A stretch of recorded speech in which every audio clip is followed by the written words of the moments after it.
کیا اس سے ہم کوئی سبق سیکھیں گے؟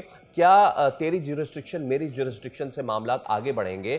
لیکن نہیں، ہوا یہ کہ ہم کچھ نہیں سیکھتے ہیں، کیونکہ اس واقعے کے، اس بچے کے ملنے کے، اس کی لاش ملنے، اس کی تدفین ہونے کے کچھ گھنٹے بعد اسی وسینٹی میں یعنی گلشن اقبال میں ایک مرتبہ پھر اس طرح کا واقعہ پیش آیا. یہ ننھی معصوم سی بچی، یہ ایک اور کھلے، اچھا اس کو تو سعدیہ میں مین ہول بھی نہیں کہوں، ایک تو ہوتے ہیں مین ہول جو کہ گٹر کے ڈھکن ہوتے ہیں. آپ یہ راشد مناس روڈ پہ جائیں یا پھر نیپا سے آگے جیل چورنگی تک روڈ پہ جائیں، مین ہول نہیں ہے یہاں پہ بڑے بڑے چوڑے شگاف پڑے ہوئے ہیں نالوں میں. ان کو کون بھرے گا؟ ہم تو کل سے رو رہے ہیں کہ جی گٹر کا ڈھکن لگانا کے ایم سی کی ذمہ داری ہے، واٹر بورڈ کی ذمہ داری، کس کی ذمہ داری ہے؟ ارے یہ جو بڑے بڑے نالے کھلے پڑے ہوئے ہیں ان کو کون کور کرے گا؟ ایکچولی آپ صحیح کہہ رہے ہو. آپ کو یاد ہوگا کہ ابراہیم کے والد کل جب روتے ہوئے بات کر رہے تھے، انہوں نے کہا کہ میں سوچ بھی نہیں پا رہا یہ بات کہ میرا بچہ جب اندر گٹر میں گرا ہوگا تو اس کو کتنی چوٹیں لگی ہوگی اور وہ کتنا زخمی ہو کر نیچے تک پہنچا ہوگا. کیونکہ آپ نے جو بات کی ہے نا، جو آپ آئیڈینٹیفائی کر رہے ہو کہ گٹر کے ڈھکن نہیں ہے، یہ تو وہ نالے ٹوٹے ہوئے ہیں بیچ میں سے، کہیں سے وہ حصے ٹوٹے ہوئے ہیں اور چونکہ وہ ان ایون ہوتے ہیں، اچھا وہ اتنے زیادہ خستہ حال ہو گئے کہ اس پر پیر بھی پڑے تو آپ کا پیر نیچے جا سکتا ہے، اور یہ بچے اندر دھس جاتے ہیں، اس کے اندر چلے جاتے ہیں. ایسے میں وہاں پر سریا موجود ہے، اندر جو گٹر کے اندر غلاظت ہے وہ ایک الگ بات ہے، لیکن سریا ہے جس سے وہ زخمی ہوتے ہیں اور پھر ان کی زندگی اپنی ذات میں وہاں پر محفوظ نہیں ہے. یہ بچی خوش قسمت تھی کہ اس کو لوگوں نے بچا لیا، اس کو پکڑ لیا. کیا اللہ جانتا ہے اس کا ہاتھ باہر رہ گیا، کیسے انہوں نے اس کو فوراً پل آؤٹ کیا. لیکن اس طرح کے جو سارے لمبے گٹر لائن ایک بنی ہوئی ہے اور اس کے اوپر جو کوریج لگائی گئی ہے وہ اتنی خستہ حال ہو چکی ہے کہ کسی کا بھی پیر ہے. سوچیں اگر اس بچی کو بھی وہ نہیں سہ سکا تو ایک بڑے شخص کو وہ کیسے سہے گا؟ نہیں سعدیہ، ایشو یہاں پہ یہ ہے کہ کچھ کے اوپر چیزیں لگی ہوتی ہیں، کچھ تو کھلے ہوئے ہیں، کچھ کھلے ہوئے ہیں. بھائی اگر یہ کسی وجہ سے کھول دیے گئے ہیں اور اگر یہاں پہ فلاں کا کام ہو رہا ہے تو کیوں نہ یہاں پہ بیریئرز لگا دیں چاروں کونوں میں. کل ایک میں دیکھ رہا تھا، ایک انجینئر ہیں، انہوں نے اس کو ٹیک اپ کیا اور خود اپنی ذات میں جا کے، ان کا کسی حکومت سے کوئی تعلق نہیں ہے، انہوں نے جا کے وہاں کے جو ہے وہ متعلقہ جو لوگ ہیں ان کو بتایا، تو وہاں پہ پھر جو ہے وہ بیریکیڈ جو ہے وہ 4 لگایا گیا اسکوائر کی صورت میں. تو یہ صورتحال ہے اس وقت. اور صورتحال یہ ہے فیصل کہ آپ اگر گرو مندر کی طرف جاتے ہیں، روڈ کے بیچوں بیچ ایک گٹر ہے، جب بھی اسے صاف کیا جاتا ہے نا، اسے کھول دیا جاتا ہے، اس کے گرد کوئی بھی پریکاشن نہیں لگائی جاتی. اس کے اندر لوگ خود ہی ایک ڈنڈی لگا دیتے ہیں جو رات میں نظر نہیں آئے گی، تو وہ اور زیادہ سکیری ہو سکتی ہے کیونکہ وہ کسی کی ونڈ سکرین توڑ سکتی ہے، جو بائک پر جا رہا ہے وہ اس کے جسم میں گھس سکتی ہے.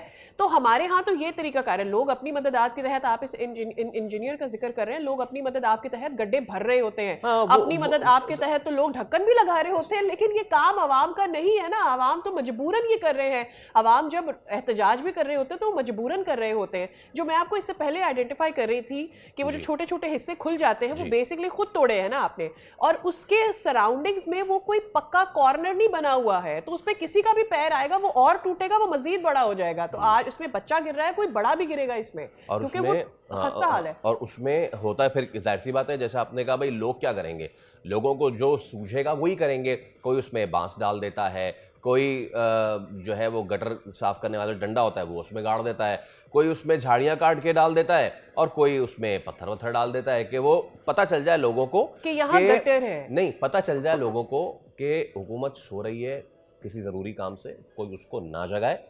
آپ خود دیکھ لیں، وہ کہتے ہیں نا جاگتے رہنا ساڑھے ہوتے نہ رہنا. تو کراچی کے شہریوں کے لیے یہی معاملہ ہے کہ وہ خود ہی جاگتے رہیں. اب آپ اس ننھی بچی کی میں پھر سے توجہ مبذول کراؤں، میں کس کی توجہ مبذول کرائیں؟ ہم متعلقہ اداروں کی توجہ مبذول کروائیں، ہم لوگوں کی توجہ مبذول کرائیں جو اس پی آر ٹی پروجیکٹ پہ کام کر رہے ہیں، یا پھر ان لوگوں کی جو ایک دوسرے پہ ڈال رہے ہیں. کس کی ذمہ داری ہے آخر؟ یہ کون کرے گا یہ کام؟ اصل مسئلہ تو یہ ہے کہ کوئی اپنی ذمہ داری قبول کرنے کے لیے تیار نہیں ہے، کوئی کسی کے رویے پہ جو ہے وہ افسردہ ہے. ایسے میں سیلیبریٹیز جو ہیں وہ بھی اپنی گفتگو تو کر رہے ہیں. ہم ذرا اس واقعے پہ اپنے نمائندے محمد کاشان سے اپڈیٹ لے لیتے ہیں. کاشان، ایگزیکٹلی یہ گلشن میں کون سی جگہ ہے جہاں پہ یہ نالا کھلا ہوا تھا اور پھر ہوا کیا؟